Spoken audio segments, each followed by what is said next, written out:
تقلید کسے کہتے ہیں اس کو پہلے سمجھیں۔ یاد رکھیں کہ 4 امام ہیں، ایک امام اعظم ابو حنیفہ، ایک امام مالک اور ایک امام شافعی اور ایک امام حنبل، یعنی دین کے چاروں اماموں میں سے کسی ایک کے طریقہ پر احکام شرعیہ بجا لانا۔ مثلاً یعنی ان 4 اماموں میں سے کسی ایک کے طریقے پر نماز، روزہ، حج، زکوٰۃ وغیرہ ادا کرنا، کسی ایک امام کی پیروی کرنا واجب ہے۔ اسی کو تقلید شخصی کہتے ہیں۔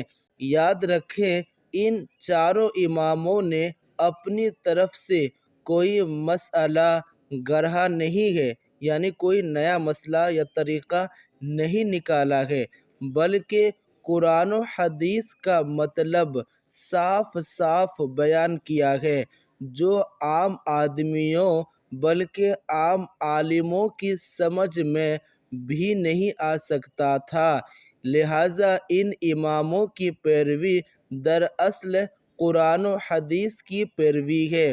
یعنی اس کا مطلب یہ ہوا کہ بہت سارے ایسے مسائل ہیں نماز، روزہ، حج، زکوٰۃ وغیرہ میں جو عام آدمی نہیں سمجھ سکتے ہیں، اور عام آدمی تو دور کی بات عام عالموں کی سمجھ میں بھی نہیں آ سکتا ہے۔ تو ان چاروں اماموں نے ان تمام مسائل کو صاف صاف لفظوں میں اور آسان طریقے میں لوگوں تک پہنچایا ہے۔ اس لیے ان چاروں اماموں میں سے ایک امام کی پیروی کرنا واجب ہے۔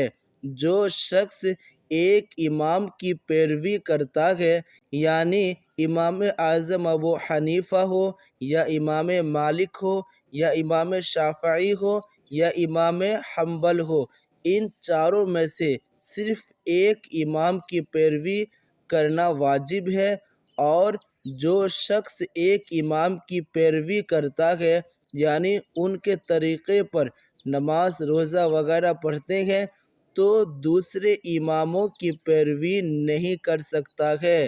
مثلاً یہ نہیں ہو سکتا ہے کہ کچھ مسائلوں میں ایک امام کی پیروی کرے اور کچھ مسائلوں میں دوسرے امام کی۔ ایسا نہیں ہے، بلکہ ایک امام متعین کرنا ضروری ہے۔ اس بات کو پھر سے یاد رکھیں کہ ان چاروں اماموں نے اپنی طرف سے کوئی مسئلہ نہیں لائے ہیں، بلکہ وہی مسئلہ صاف طور پر لوگوں تک پہنچائے ہیں جو قرآن و حدیث میں ہے۔ اس لیے ان چاروں میں سے ایک امام کی پیروی واجب ہے، اور ہم لوگ جس امام کو مانتے ہیں وہ امام اعظم ابو حنیفہ ہے۔ ہم لوگ انہی کے طریقے پر یعنی انہی کی پیروی کرتے ہیں، اور ان کی پیروی گویا اس کے رسول کی پیروی ہے، اس لیے کہ انہوں نے کوئی اپنے طرف سے مسئلہ بیان نہیں کیے گئے، بلکہ حدیث و قرآن کی روشنی میں جو نکلتے گئے اسی کو لوگوں تک کھلے الفاظ میں بیان کیے ہیں۔ لیکن ان چاروں اماموں میں کوئی اختلافات نہیں ہیں، بلکہ چاروں اماموں نے اپنے انداز میں مسائل کو بیان کیے ہیں۔